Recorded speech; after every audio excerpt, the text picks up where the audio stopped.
All right, so now I think it's finally recording. So let's get ready for Fed week, huh? Sorry for the delay.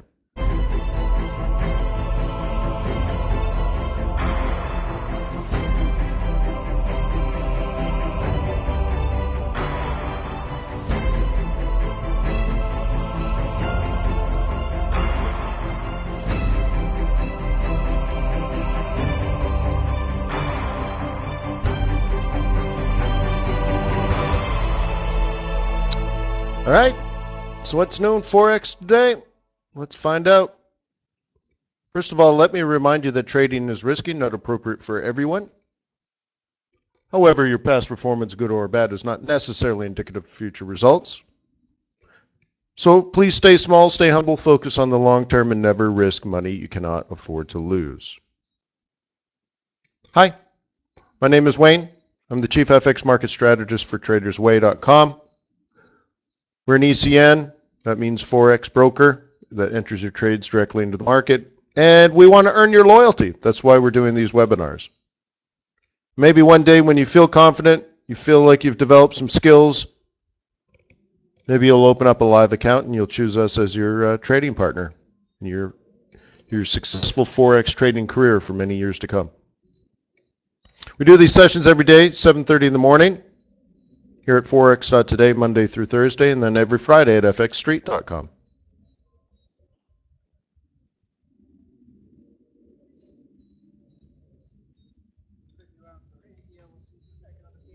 So today, we are going to go through things like the Commitment of Traders report. We'll look at the calendar. But you should already know the big risk event of the week is the FOMC meeting. But there are plenty of other things happening this week as well that should move the market. So let's plan and account for all that stuff today in advance.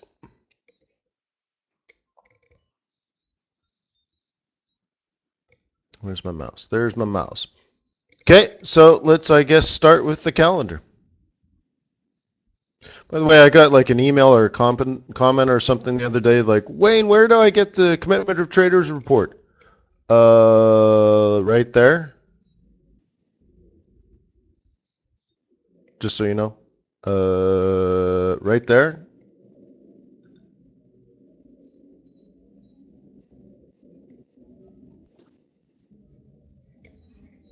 By the way, do the charts look okay? I put on a circadian clock on my computer that dims the screens depending on time of day, and it's still dimmed quite a bit since it's so early in the morning. I don't know if you see that or if it looks normal to you. If it looks like dark yellow, it looks normal. Okay, to me it looks all messed up. I don't know if I'll keep it or not. It's an interesting idea. Just trying to protect the eyes, you know. All right. So, anyways, lots of central bank stuff, as you know. Let me filter some of this out.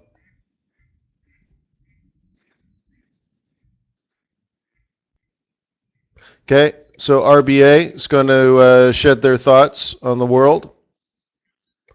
Happy with that. Bank of Japan press conference. Remember, we're waiting for Abe and Kuroda to either add stimulus or additional quantitative easing.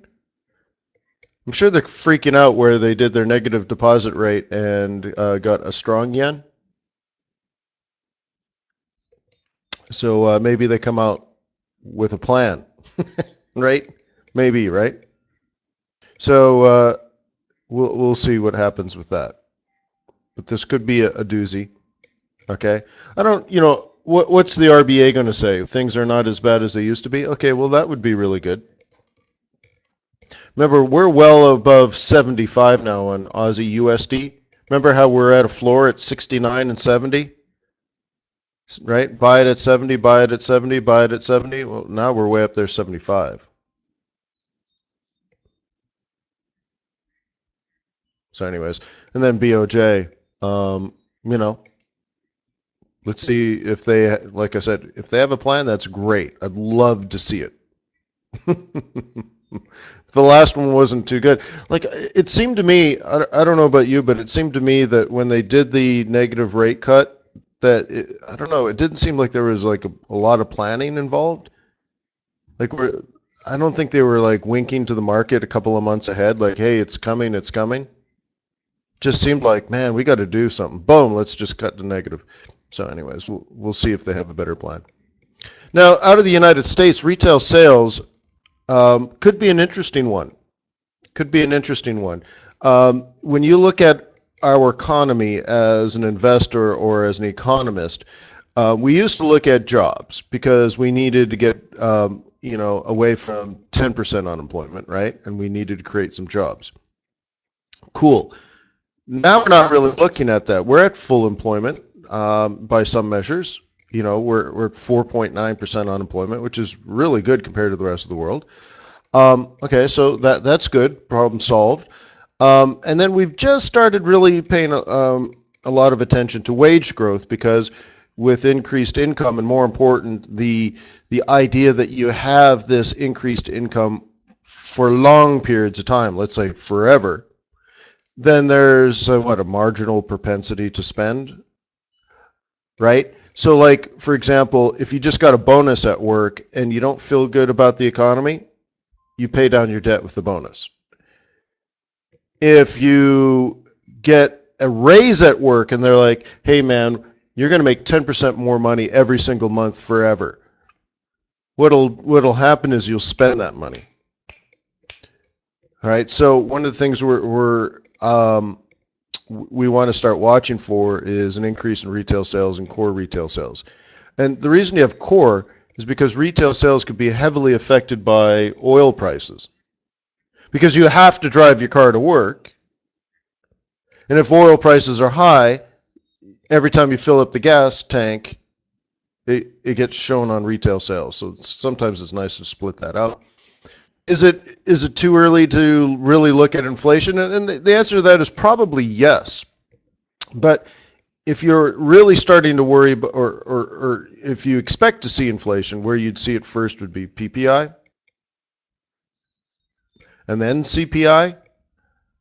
But I think the way it'll go is you'll see increase in wages. Well, first of all, increase in jobs, then increase in wages, then an increase in retail sales, then an increase in PPI, then an increase in CPI. And that's how you'd put all that together. So maybe we got the jobs thing figured out. Maybe, just maybe, over the next year we'll see increases in wages, and we'll see increases, or let's say, more spending by consumers.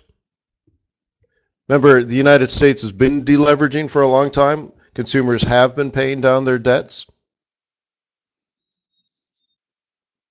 right? So maybe it's time to go to IKEA.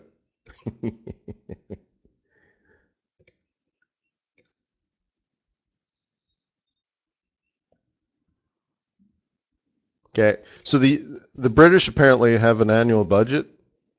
I wonder what that's all about. Should we care? Not on FOMC day, right? Yeah, well, Keith, CPI lags, and let me tell you why. The PPI measures, the producing index, the producer side, measures inflation of things like iron ore and coal and all these resources that go into making a product. Okay? Well, iron ore and coal has been down for a long time, right? It's just starting to pick up. But anyways, that's the raw material cost. And you'll see increases there first, as maybe there's an increase of demand, let's say because the economy is doing well, because consumers are spending, because they have disposable income, right? And then the stores start ordering new stuff, and then the factories have to order the raw material to continue to making product, right? And what'll happen though is a company, let's say, I don't know, let's just say Apple making an iPad, it has its input costs, but it can't really change the price of their product because they still need to be competitive, right? So if there's a 5% increase in cost in building an iPod or an iPad or whatever, they may not pass that to the consumer. If it's $500, it's always going to be $500, right? And what will happen is those costs on the producer side will keep getting bigger and bigger, or higher and higher and higher, if there's, let's say a global macro demand for these inputs like iron ore and coal and gold and copper and all the stuff, right? Plastics. And all of a sudden it'll get to a point where it's eating so much in the manufacturer or the producer's profits that they have to make a choice. Raise prices to cover their costs, but be uncompetitive, or virtually make no profit, right? So eventually what happens is they will have to transfer that increase in costs from the producing side to the consumer side. Okay? But the manufacturers don't want to pass that cost on because it makes their products more expensive and maybe less competitive.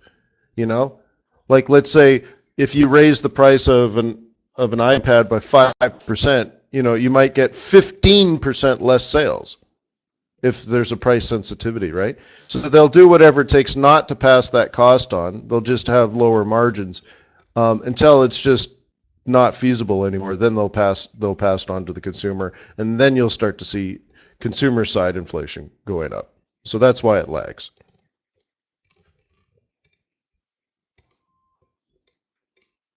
Okay. Yeah, no, no voodoo magic involved on that one. Just business, right? Okay. Kiwi GDP, that'll be interesting. I did talk about the FOMC, right? All right. Well, let's let me mention it again. All right, we got the decision. You know that. Fine. They're not. Are they going to raise interest rates? No. Have you looked at the? Well, you know what? Maybe I should do it for you. I don't know. Sometimes I feel I'm mommying you a little bit, but let's do it. Fed funds futures. Okay. All right. I don't mean to belittle you. I'll mommy you on this one. Open survey. Okay. Forget about it. All right. So here we are. Are they going to raise interest rates? No. 0% chance.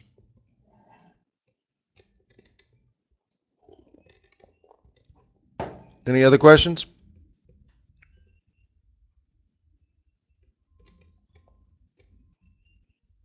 Okay. The next two logical meetings for a rate hike, if you follow the Fed, you'll know it's either June. And right now they're saying 43% chance of a hike in June. The other meeting that would be likely would be December. 75% chance of a rate hike in December. Okay? So going back to this week, according to the smart money, there's no chance in hell they're raising interest rates. So is this pointless? This meeting coming up, is it pointless? No, because we're going to try to figure out, is it going to be June or not? We all agree it's going to be December. In December, they'll hike. All right, like look at the difference. 0 in March, 75% chance in December. Yeah, okay, And the other question is like, by how much? Right? So anyways. So the questions being asked is when. And we will get things like revised economic projections right here. Very, very, very important. Remember, that's part of the Green Book, which is not public. And we will get things like dot plots and this is where members of the FOMC give sort of their opinion on where and when rates should be raised and all that kind of stuff. So what we're trying to figure out is it, are they going to raise in June? Are they going to raise in June? Are they going to raise in June? Right? Okay. Small chance in April, but that's not a month you typically raise. I don't think there's even a I think what's happening, because this is based on pricing, not an opinion, that people would front run June a little bit or something. But anyways, so right now we're at 43%. On Wednesday or even Thursday, I suppose, check this number out and see if it's higher than 43. If it's significantly higher, if it goes above 50%, what do you think the net result of that's going to be in the real world? Of course, this is real world because it's based on pricing, but how do we make money, guys? Wink, wink, nudge, nudge. Hey, we're currency traders. What does it all mean, Basil? How do we make money? Why are we even talking about this?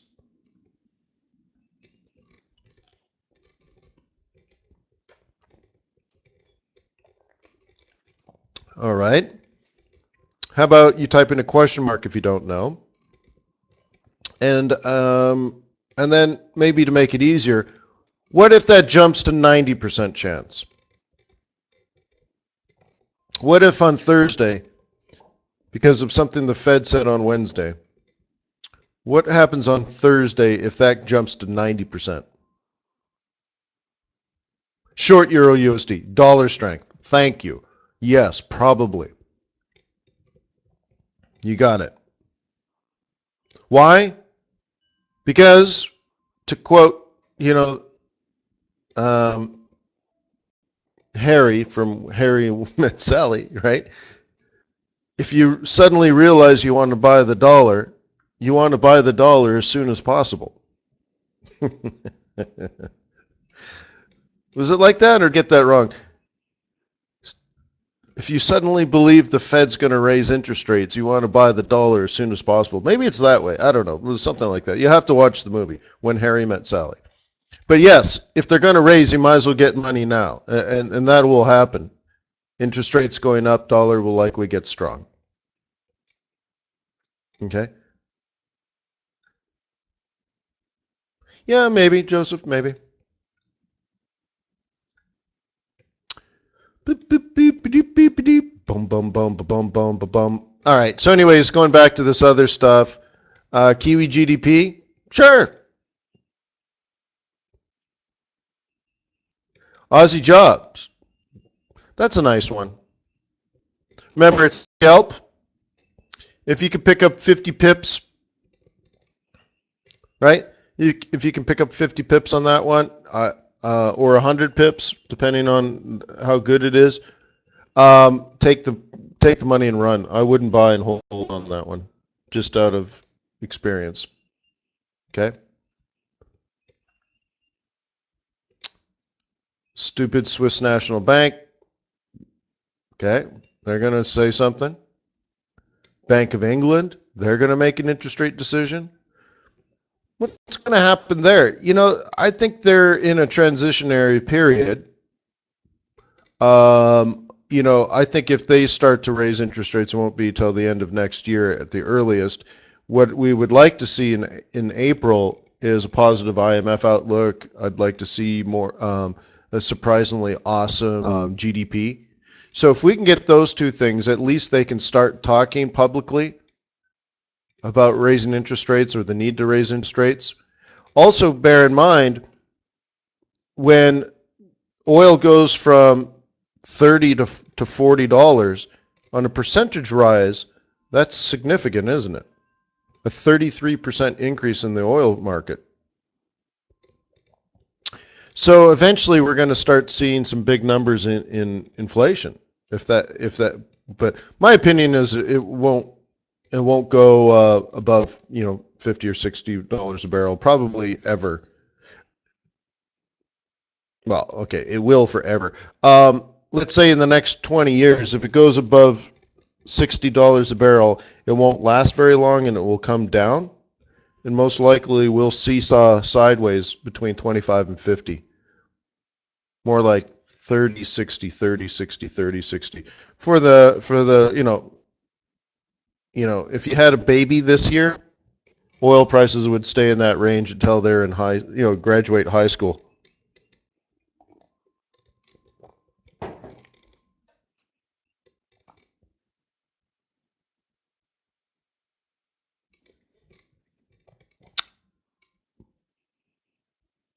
So anyways, but we would see. So let's say if oil goes from almost 25 to 50, then the oil market's doubled, and you'll start to see an increase in inflation data, and places like the Bank of England will want to raise interest rates.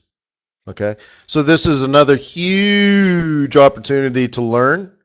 And if you're thinking about September and October, this is the data that you need to start putting into your analysis. Okay. Philly Fed, okay, fine. And CPI out of Canada. Well, I think we got greater concerns out of Canada besides inflation, right? But whatever. And some consumer sentiment. Consumer sentiment and consumer confidence, I think, are a waste. So look at all of this, guys. Okay, right? You have Australia, Japan, the United States, New Zealand, Australia, Swiss National Bank, England, right, and Canada. Lots. I mean, it's pretty much everybody's in the game this week, right? Oh, and did you catch over the weekend? China's finally done their big planning summit, and they're running around freaking out, huh?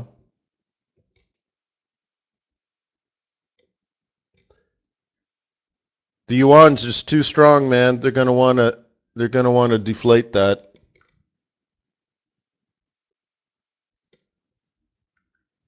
So maybe we'll get some interesting news out of them. I think I'll fly out there and take a look myself.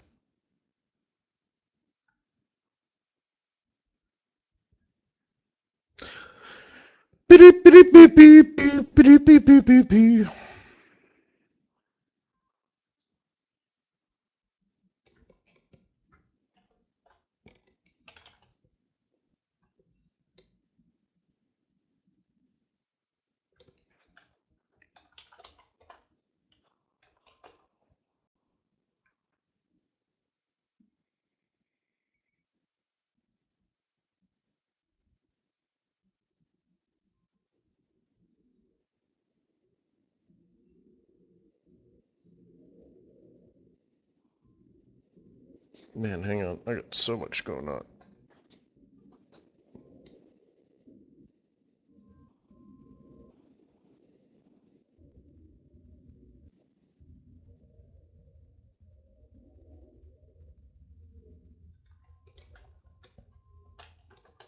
All right, so let's take a look at our friend Euro here.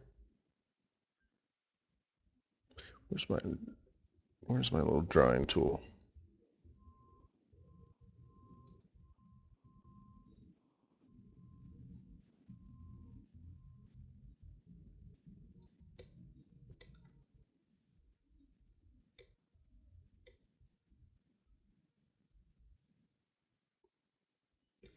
Okay, first thing you want to look at is long positions. No change in buyers.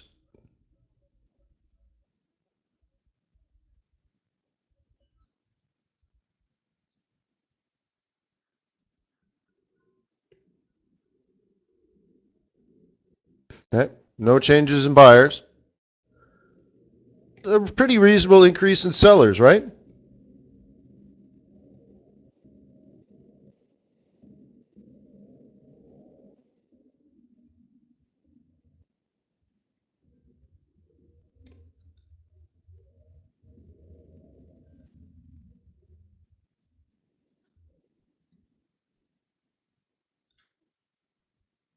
Okay. That's pretty good. How does that make you feel? Means you should sell high, right? Off of resistance. So did you see the current top after the Draghi debacle? The top of the market is a monthly pivot point. It hit the monthly pivot point and it's been red.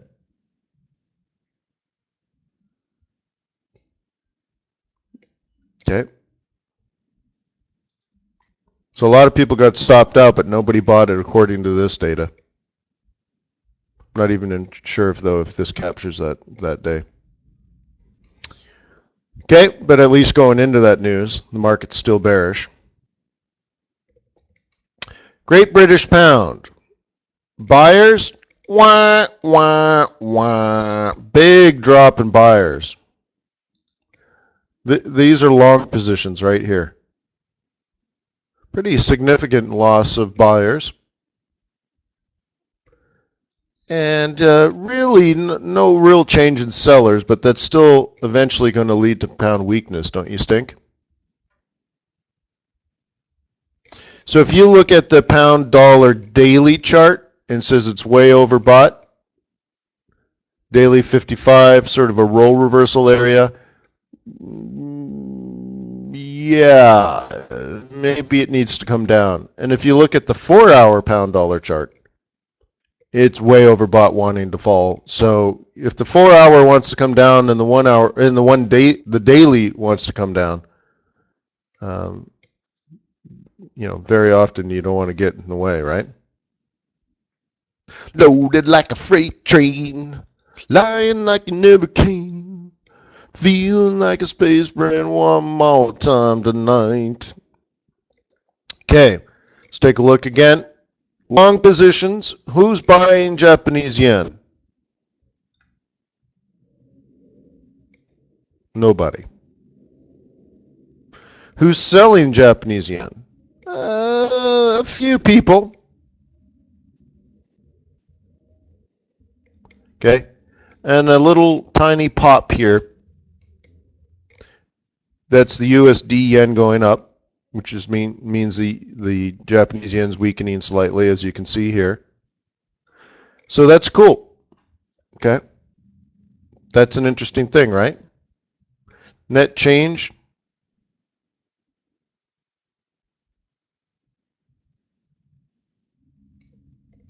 Okay. Rising.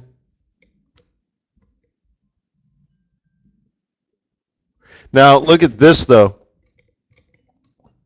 Look when you had a big USD yen rally. Look what happened to the positions. We're still up here and rising, right?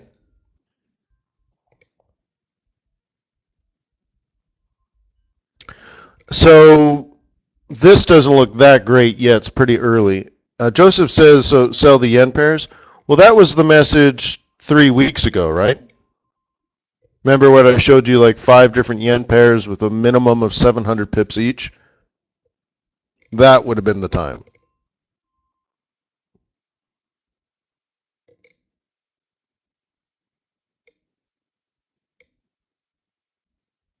By the way, that Aussie yen, I only got 300 pips out of it. I got knocked out of during the consolidation to be conservative. But I think it is now about that 700 pip move. I was in at 79 and we're at 86. So yeah, that's it. 700 pips, dude. All right. Beep. Beep. Aussie.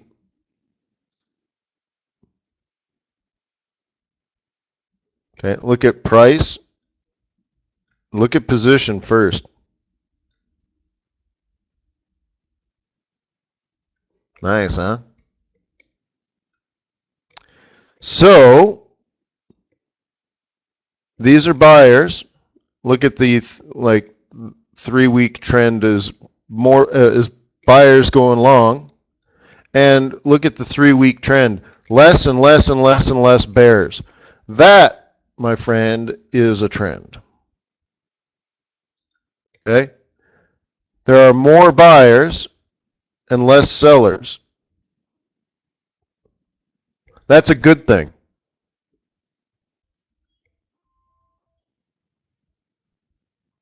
Okay? What we're looking at is numbers of contracts long and the number of contracts short. Okay? And when you get above this line, you see this zero line? It shows there's actually more buyers. The market is technically bullish.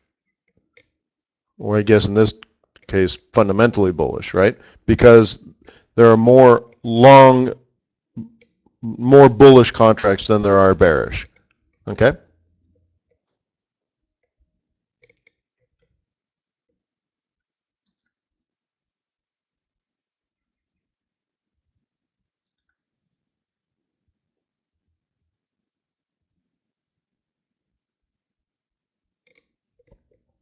Very nice, right? Does that change your opinion?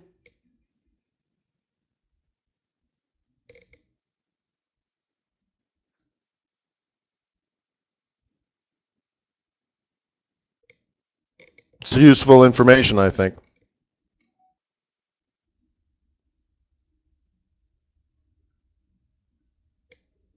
Okay, let's go through Kiwi. Now remember, New Zealand has cut interest rates again, and I don't think that's going to be reflected in this data. Here's the neutral line. And at this point, the market's basically neutral. And do you know how it gets neutral? Increase in buyers, increase in sellers.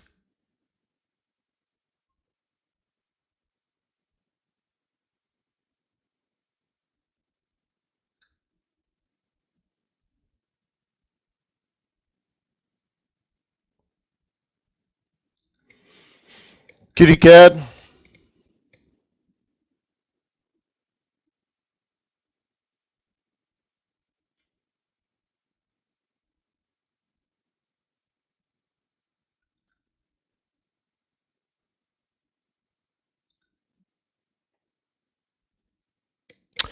Okay.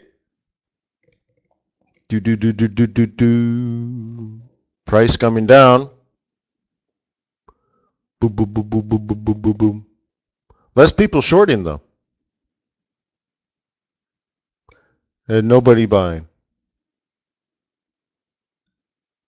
A lot of people just getting out, huh? And so you can see the market's heavily short, neutral, heavily short. We're getting neutral again. So I don't know if history repeats itself. Are people going to get heavily short again? But then if you look at price was way down here anyway. So we'll just see. You got to be careful in here, right? The economy is doing poorly. Oil's going up.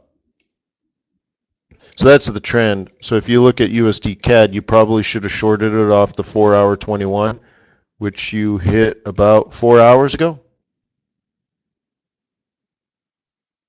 Right? The 15-minute chart was overbought at that point.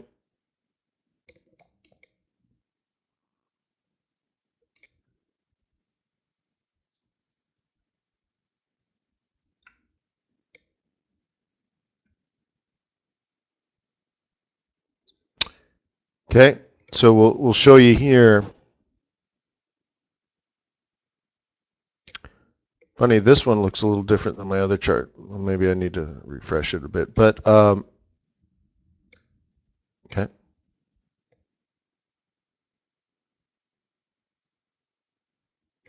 Let me clean it up. It's funny, it looks different over on that other chart. It works though, same thing. Kind of hard to sell that close to support though, right?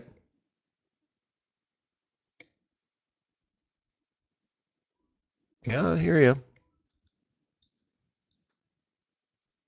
Amazing though, if this ends up being the bottom of the month, Canadian dollar starts to weaken. It's amazing though that it's playing, you know, the pivot profit zone so well.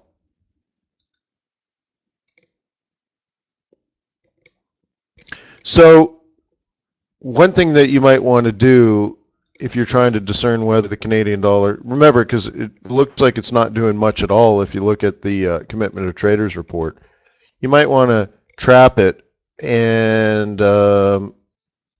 just kind of wait and see, let it kind of monkey around. Maybe it does that, maybe it does that. The upper one is better because even if it breaks out of this wedge, this is still support, right? No matter how you look at it. Okay. If the Canadian dollar is going to weaken, that means oil prices are going to come down. Remember, it hit 40. Now we're at 37. So if oil prices come down today, you know, maybe we start seeing price action this way. So I would watch oil.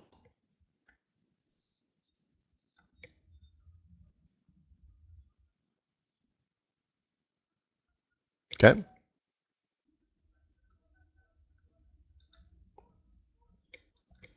But what I was showing you or talking about earlier is this. That's the 1 hour. Okay, fine. And what? Yeah, okay, that's fine. Now, which one was I looking at before? Sorry, that was a boo-boo. Which one did I say that had daily and 4 hour wanted to come down? Clearly not that one. Oh, Euro USD. Oh, and pound dollar. Oh yeah, okay, yeah. Let's do pig dog. Boop, boop, boop, boop, boop, boop, boom. Boop, boop, boop, boop, boop, boop, boop, boop.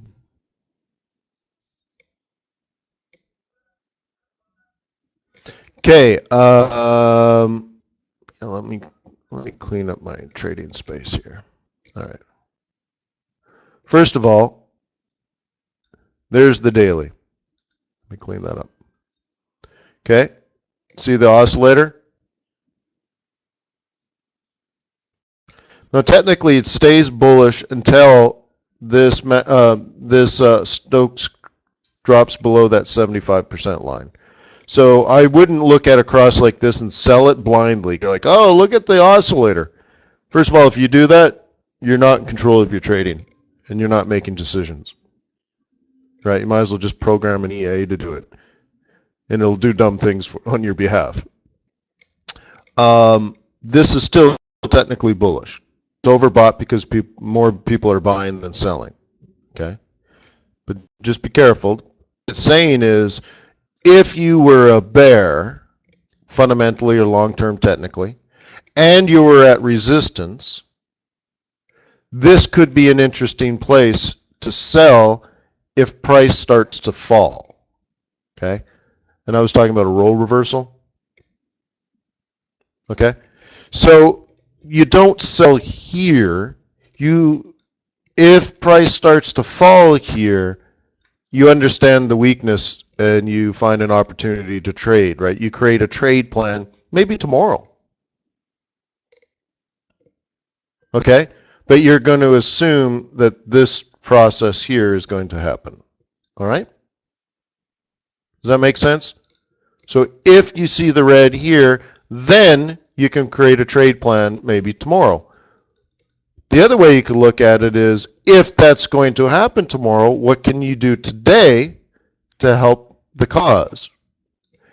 And you would drop into a small time frame and say, if someone plays this as resistance, I'm going to get involved as a bear.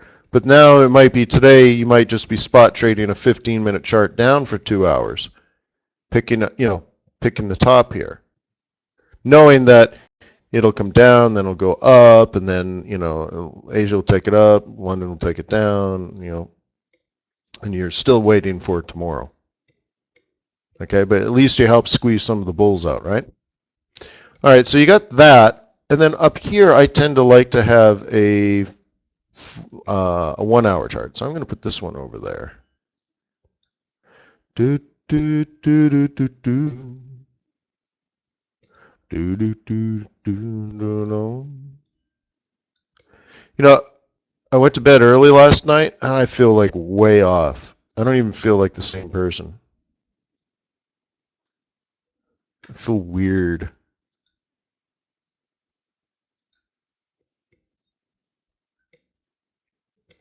You know, people that get 8 hours sleep must lack adrenaline or something.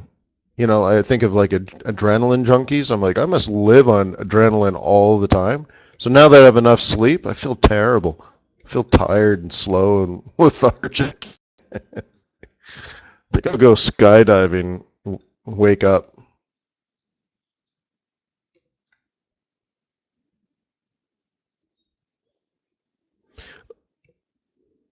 No, no, I got up at 5 o'clock in the morning on the weekend. Uh-huh. Had a lot going on. My son participated in Science Olympiad for the first time. He made the team. He's on the, it does science, technology, engineering, and math. And he was on the engineering team. And you compete, he was in the regionals and he competed against like 12 other schools. And he came in second place, he and his partner. The team came in second place as well. And now they're going to state. Isn't that cool? Compete against the best in the state. Not bad for third grade. Right? What were you doing in third grade?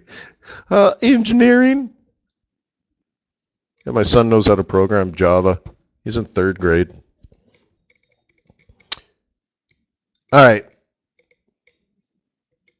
So, all right. So now I got this up a little better. I like to make this a 15, and I like to make this a 5. Obviously, I had that monkeyed around. I guess I can leave that there. Okay. So, and this needs to be daily 4 hour. Okay, we'll look at it. This one on a 4 hour. And this seems to be also the beginning of a pretty decent cycle, right? This could be down for a week, especially certainly 2 or 3 days. This could be down for a week or two, couldn't it? That's, oh, and we got CAD on some of these. See, tricky, huh? The world's really trying to trick me. All right. So what are we supposed to be doing? Pig dog. Boop boop boo doo doo doo. Boop boop doo doo doo. And by the way, do you feel good about selling British pound or bad? Does it seem like the right thing or does it seem like the wrong thing? Sometimes I ask myself that, like, do I really want to be buying euro yen or euro dollar? Doesn't feel right to me, right? So anyways, you could set up this and say daily, this wants to come down, so I'll consider it. 4 hour, the timing looks right. Okay? You could throw in a 1 hour if you want. Okay?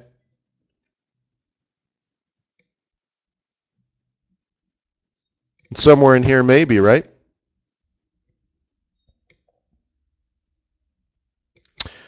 Now, I would assume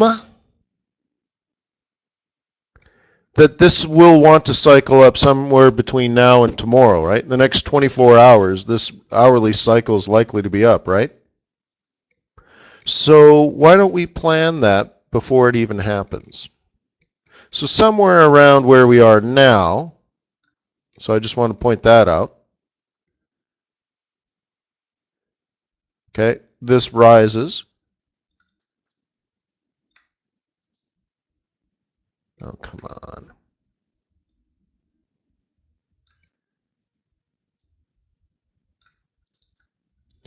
And then what?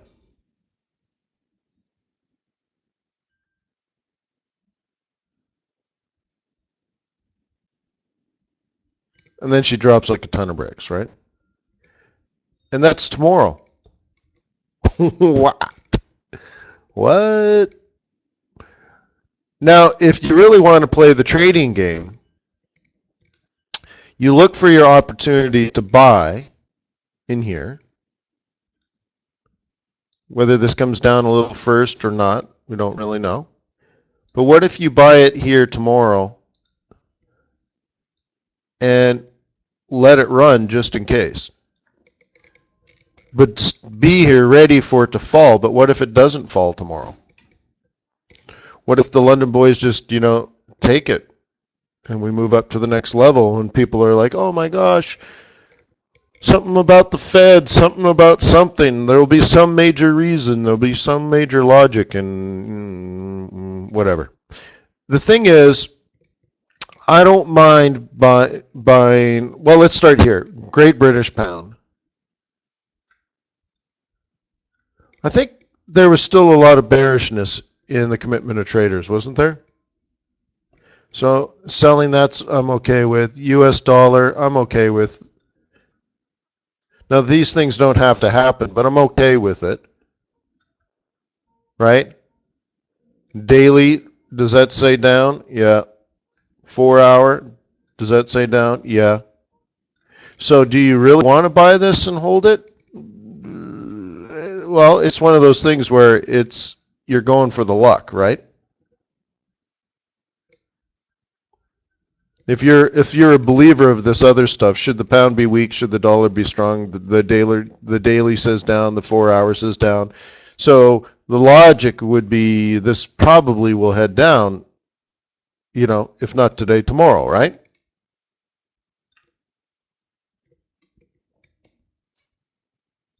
But maybe take a shot here anyways, as long as you understand what you're doing, right?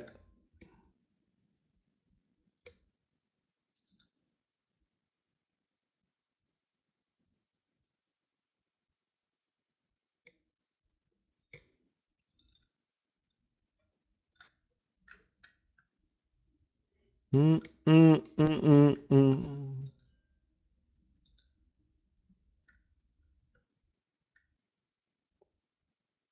Yeah, yeah.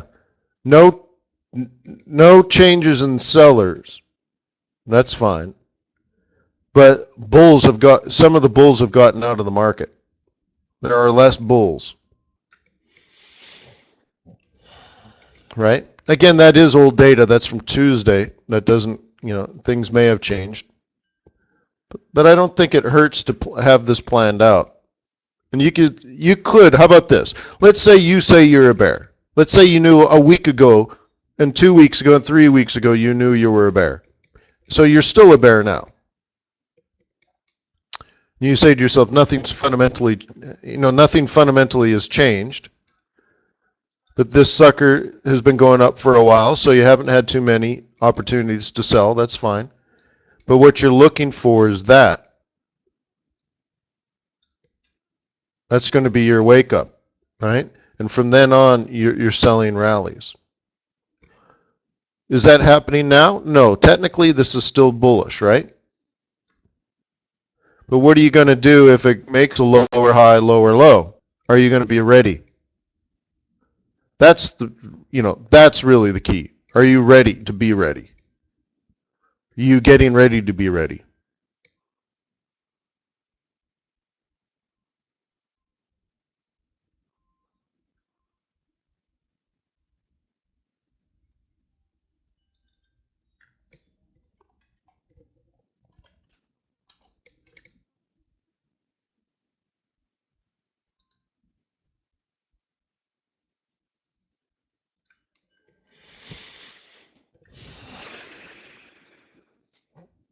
Is there news at 8:30? I already forgot. All this sleep, man. 8 hours. I mean, I feel zombie, man.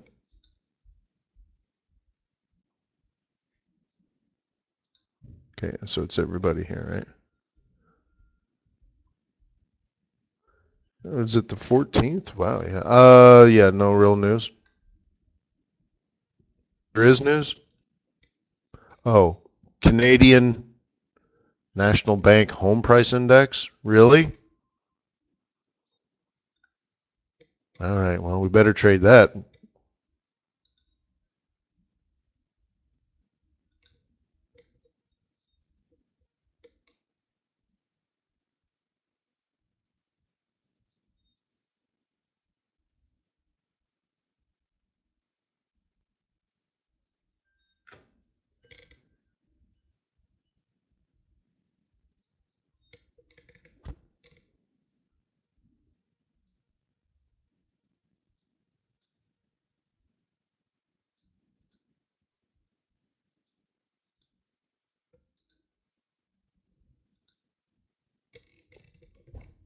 So we had talked about it falling off of the 4-hour 21. Okay, it's +6, better than expected, pro Canadian dollar.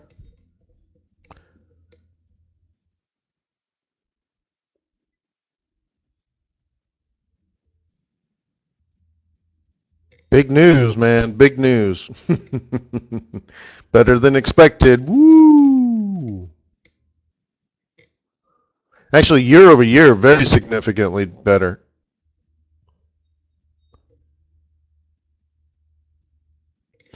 If you're looking at CAD yen, you're buying off the 4-hour 21, just like you're selling off the 4-hour 21 versus the dollar. And I just never quite feel comfortable selling the dollar when I'm bullish, right? So a CAD yen would always seem like the better choice to me. And if you look at the hourly Stokes, it's a pretty decent kick. But Canadian dollar against the yen is a little bit overbought, or let's say quite a bit overbought. So, wow, this is all messed up. So let me put that to 4-hour. Put this to 1 hour. Okay. And you see the hourly is starting at its cycle, right?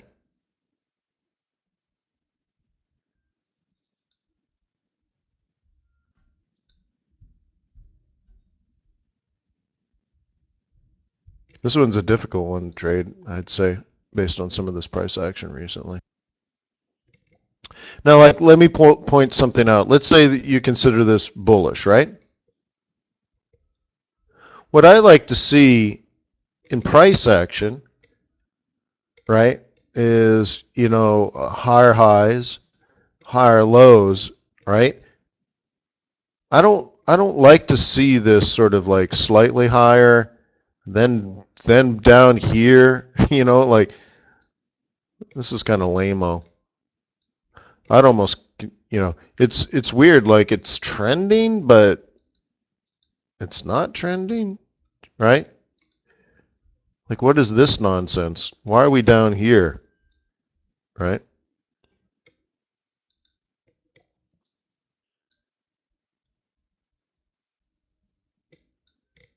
So it's a little difficult to play. So you can see it's trying not to make lower lows, but it's supposed to kick off the higher highs, right? We're supposed to stay above that. We're supposed to stay above this. I guess I'll put it like that. It's not so clear it's really doing a good job, right?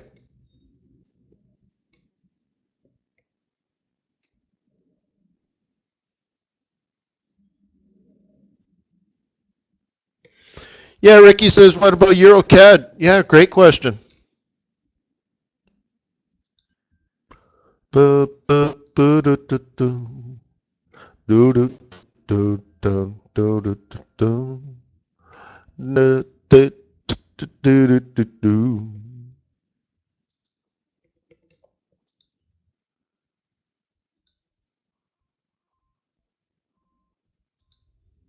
Oops. Ah, hate that. I got to take that off the. How do I customize this thing? Good. Let's get rid of that.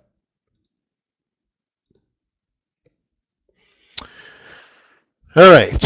What was I going to do? Oh, it was a daily pivot or something, right? Yeah.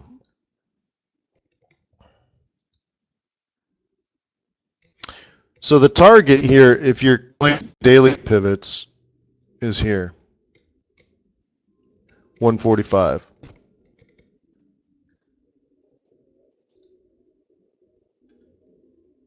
$145.20, I guess, huh?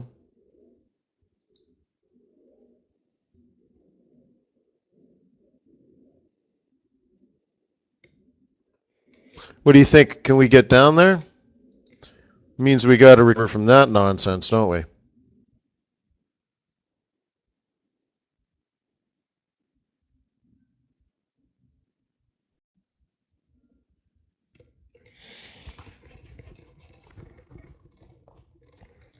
I think it should be a cautionary week this week. Well, a lot of that is the euro craziness, right? Where Draghi, I believe, made a mistake. So one thing I was hoping to hear this week would be the ECB backpedaling. That Draghi didn't mean to say he was done. See, that's what happened. This thing dropped like a ton of bricks, and then Draghi said he's done.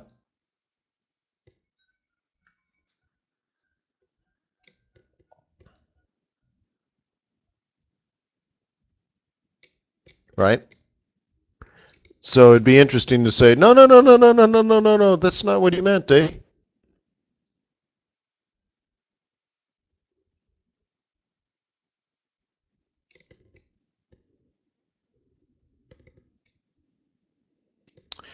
So let's end on the stock markets. You may recall January started out pretty crazy and people were freaking out and China was falling.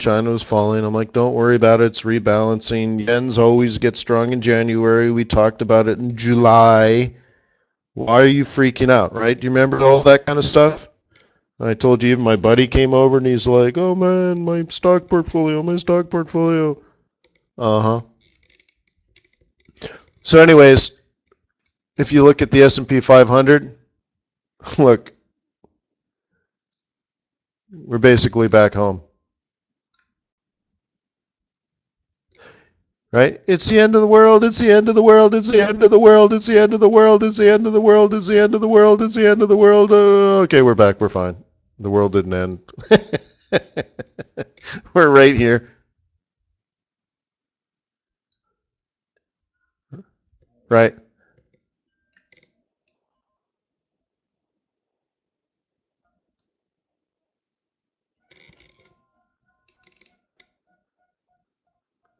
No, Rick, his policy was designed to weaken the euro.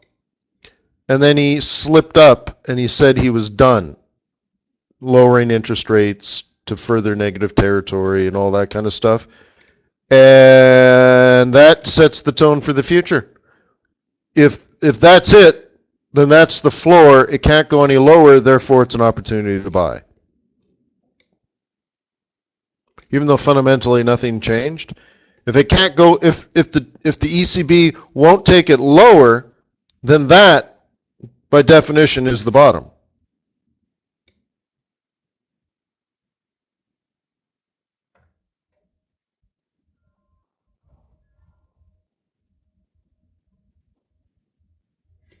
And that may not be true, but that's what he said.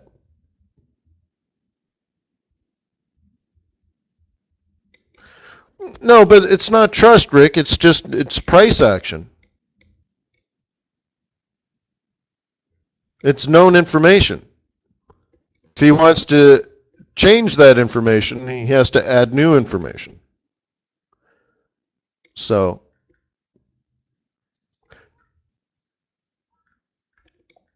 basically he messed up. And it's a pretty common occurrence with central bankers. And if you think about it, everyone hang in on every single word you say.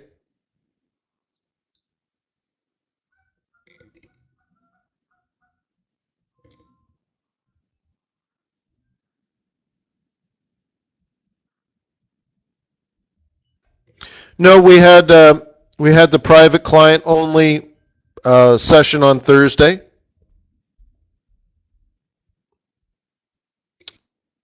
Oh, and Friday I was FX Street. Wednesday there was some sort of technical issue. I can't remember now.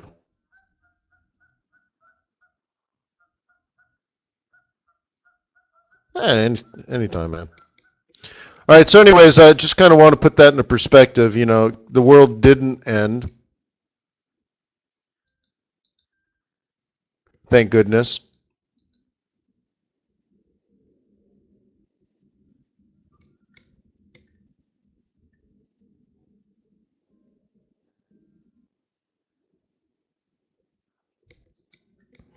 Okay, this is the Nikkei.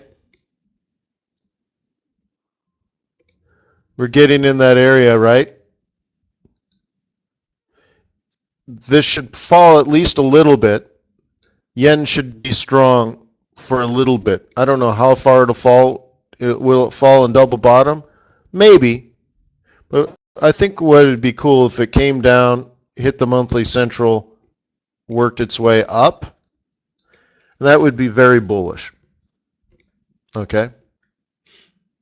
But I think the plan here is play this as an M2, M4. Okay?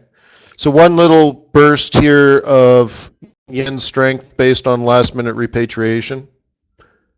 And then Nikkei goes up, yen goes down.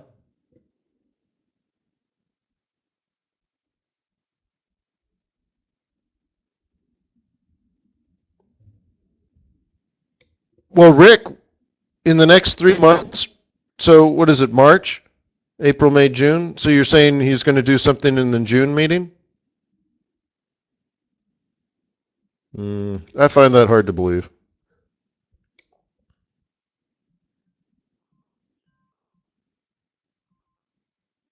Yeah, Kareem, that's coming next. You like the DAX?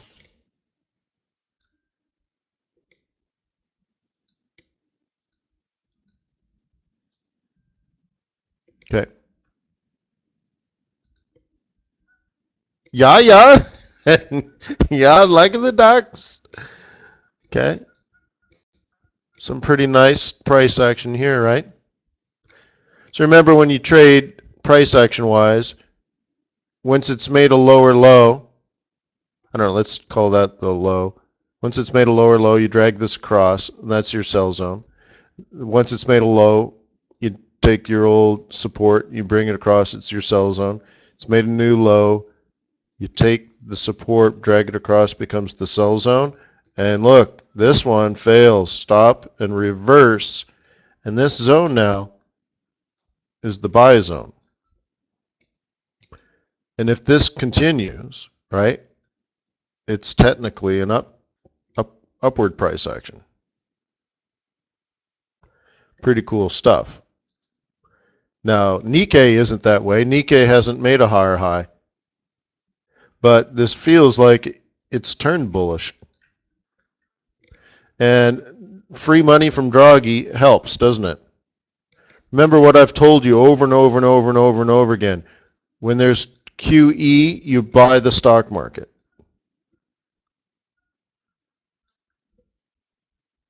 I remember I did a webinar at FX Street. There was hundreds and hundreds and hundreds and hundreds of people in the room.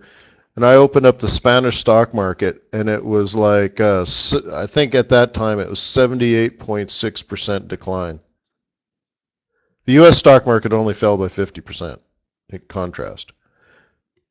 And I asked people, hey, is every Spanish company going to drop to a value of 0?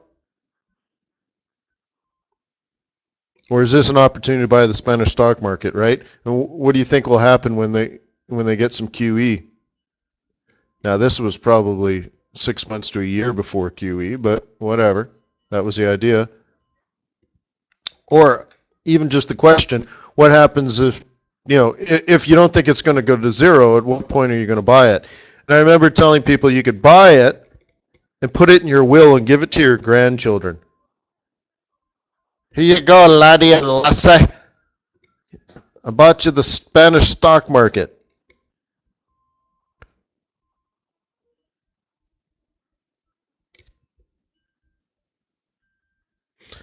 That's way back when we used computers and we typed on keyboards to talk to the computer. No way, Grandpa!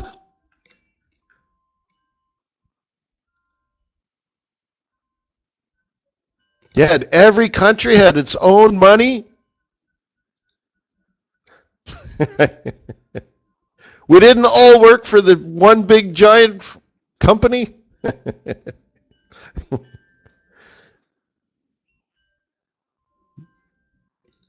We weren't even enslaved by robots yet. We had blue skies and green grass. It rained. No way, Grandpa, you're lying. You're drunk again, Grandpa. Oil, huh? It looks like she's breaking the 21.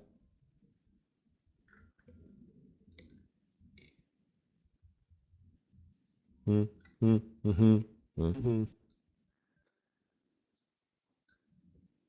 Mm-hmm. Right? Seems like a breach, doesn't it? Down to the 55, then up. And when the 55 is in control, it's a lower high double top scenario. Down to the 200. Holy schnicker-schnocker. Because that would mean CAD weakness, and the 4-hour and daily CAD Stokes want to rise. Oh, snap. That's CAD weakness on the way. Could be interesting. I definitely, like when we were looking at CAD, remember I wrote oil up here? Pay attention to oil, man. Remember we said Nikkei should come down for a day or two or three? Oil coming down would probably, I think there's a high correlation right now, right? Oil comes down, the stock market comes down. Interesting. Look at where we are too, huh?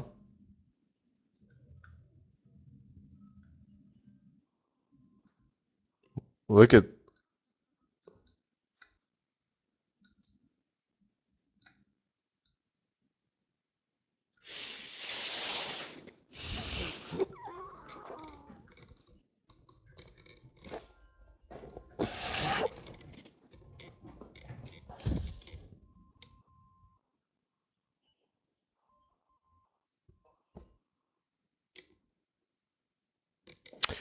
so very interesting, huh?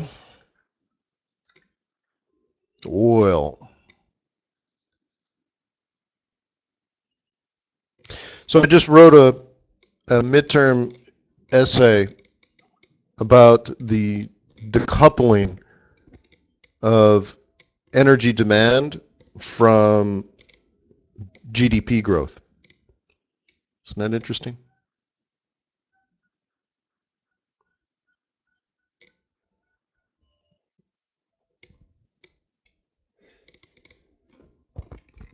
Taking tests online is a difficult thing too, because you no joke, it takes about 9 clicks to get to the point, and you have to log in and go through all these 9 clicks to finally get to the process of which you can download the question, and as soon as you access the download, you have 1 hour to write your response. Okay, fine. So finally you download it, and you open up your your word processor, and you start writing your test. Right. Okay, good. But then in 20 minutes, the secure page expires, which means you have to leave at least 5 minutes or whatever you think is a safe amount of time to log back in and go through the 9-click process to get back to the page for you to upload a document. So you're like, the weird thing about that is like that's a huge percentage of your time. You know what I mean? Like, because how close do you want to get it? If you're 1 second off, you don't submit your work and you fail. So how much time do you give yourself to make sure you can actually log back in and go to this and then go to that and then click on that and then go to this menu and then agree to this and agree to that? You're like, oh my gosh, I just want to upload my paper.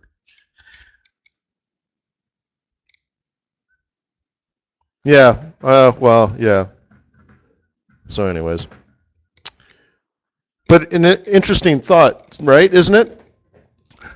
You want to talk about that? Let's talk about this.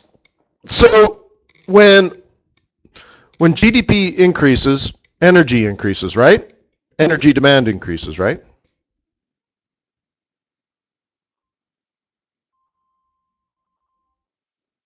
Seems pretty straightforward, right? So let me tell you what I discussed in this 55 minutes of writing, which is not a lot of time to think about such a complicated issue, because on the surface it seems like, yeah, well, obviously, Wayne, right? But I think that's the trick, right? Wink, wink, nudge, nudge. Sure, as the economy is expanding, that'll increase demand for energy. Fine. But only on the surface. So if you think about China, for example, or India, which is another great example, they're really still a developing, they're both developing economies, and they're facing huge social pressures of, growth at all costs is something that I put down there. Millions and millions and millions of people need jobs, and they need an increase in income from absolutely terrible poverty to something better than that, right? And that is the number one concern. And when China was growing at 10% a year, the environment was a bit of a concern, but only because it was bothersome. But it was really sort of a less of a, big, it was a grow at all costs, to quote myself, phenomenon. Like, okay, the pollution's bad, yeah, but let's all get rich. Let's build some factories. Let's build some roads. Let's build some cities. Let's go. Yeah, this pollution's bad, but let's build some more cities. And no matter how fast and how much the Chinese economy was growing, they were still powering most of their economy on coal. Yes, there was lots of demand for oil and such, especially in 2004 when there was a coal shortage, but they were growing. But how would you describe these economies of India and China? I would describe them as developing. I would describe them as, energy intensive. If you think of a country like, let's say, like the Ukraine or Russia, for example, in those years, their good years, their economies were growing quite well. But I think of old technology. I think of, inefficient technology. Maybe they're building things and their economies are expanding, but the factories are old. They're like from the 1960s, and the machinery is old, and they're not efficient. They take a lot of energy to power. You see what I mean? So you're in this. So it depends. My answer was, it kind of depends on the cycle and maturity of your economy, because what will happen though is as growth increases, and growth at all costs, but eventually GDP does increase, and because of that, income and personal wealth starts to increase, and disposable income starts to increase, and at some point, maybe if there's a stock market or another means, you start investing some of your disposable income. Okay? And a tipping point is reached in the maturity of your economy where suddenly let's say the industry now is worried about things like profits. How do you increase profits? You increase efficiency and you lower your costs.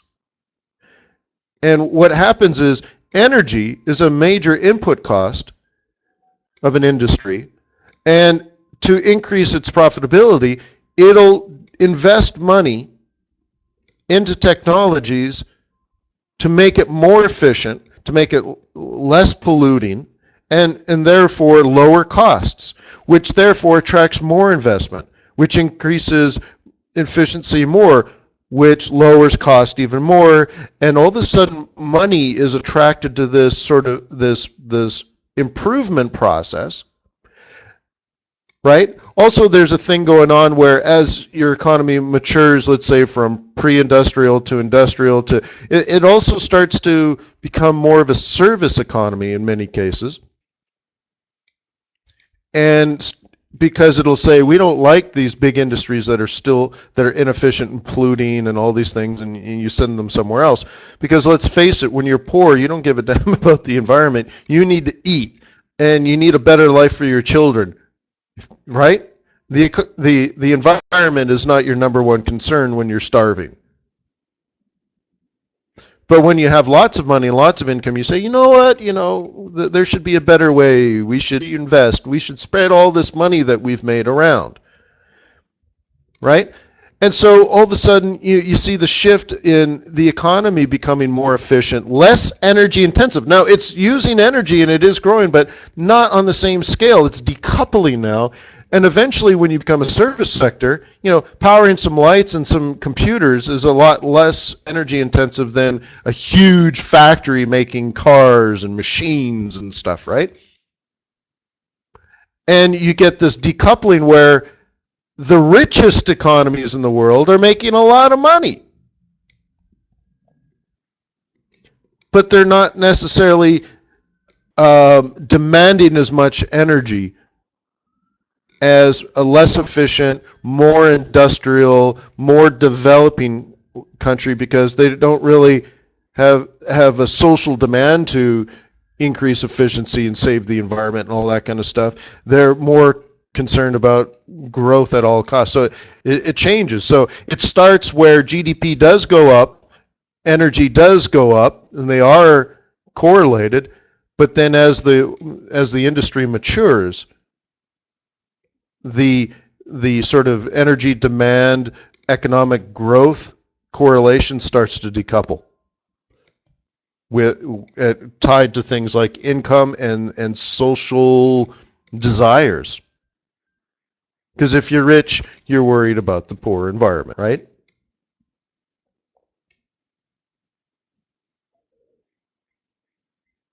So that's the crap I came with. And the IEA said this, and British Petroleum said that, and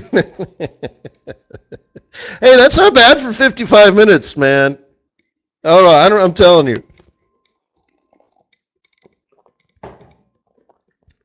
That's not bad for 55 minutes. Chunk that out in 55 minutes.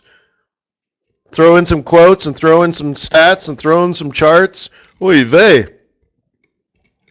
So hopefully she doesn't kick me out of the class. So anyway, it's just a thought process. Since you're working towards your fundamentals and stuff, I liked that particular question because it was, energy related, but it was I wanted to do, like, if I had more time, let's say if it was 2 hours, I wanted to continue going with this idea of increased income changes behavior, right?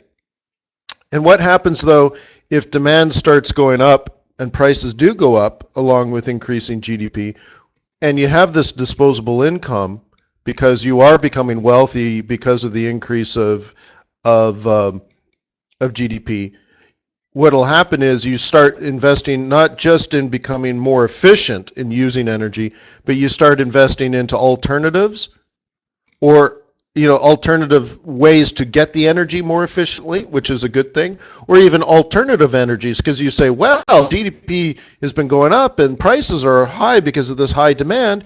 Maybe we should invest some money and find a cheaper way to get energy, maybe a way to use energy more efficiently so we can go 50 miles in a car instead of 20 miles in a car, right? Or use something completely different, like why don't I spend $100,000 on a Tesla and not even use gasoline, right? And that kind of starts to happen.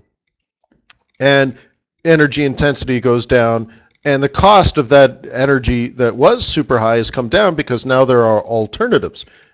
But what happens though if one day your power grid goes down? Terrorism, weather, just a technological failure. What if you're Japan and suddenly there's an earthquake and tsunami and all your nuclear power plants go offline? What happens to the economy? And all of a sudden they're coupled again, right? No energy, no economy.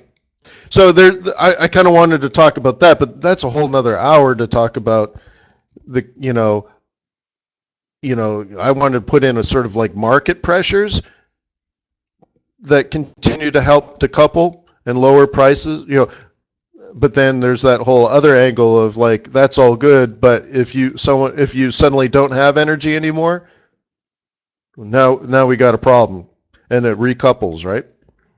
So I don't know. So hopefully Harvard buys that nonsense. So I'll see you tomorrow. I'm already looking forward to it. Yeah, sorry I got 8 hours worth of sleep. I feel terrible. I'm telling you, I don't feel right. So I feel tired. Isn't that funny? So I guess I'm probably an adrenaline junkie. So I'll do my best to not get enough sleep tonight. And I'll be fired up tomorrow. How funny, huh? So peace on earth. May the pips be with you. May your profits be above average. I'll upload this now, and I'll see you tomorrow. Thanks for being on my team, guys.